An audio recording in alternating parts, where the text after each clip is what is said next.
और भी ज्यादा प्यारी प्यारी बनाने की। तो चलिए हम इसमें कर देते हैं पिंक कलर, जो कि देखने से ही बहुत प्यारा लगता है।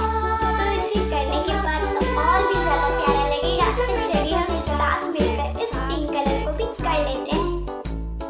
ये हो गया। और अब हमारे पापा की टाई को रेड कलर देने के बाद हम हमारे पापा के शूज को देंगे ब्लैक कलर। उसके बाद उनके कॉलर को देंगे ब्लू कलर, ताकि ये और भी ज्यादा सुंदर लगे। अरे वाह, ये तो बहुत ही ज्यादा अच्छा लग रहा है। तो अब हमारी मम्मी की ड्रेस को देंगे हम थोड़ा डार्क पिंक कलर। वाह, हमारी मम्मी कितनी ज्यादा प्रीटी लग रही है।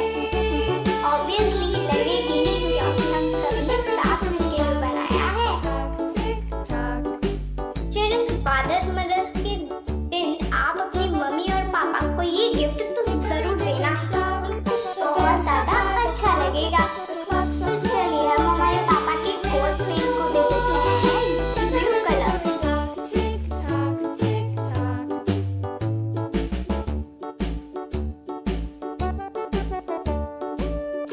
उसके बाद हम हमारी मम्मी की एप्रिन पे दे देंगे पिंक एंड ग्रीन कलर।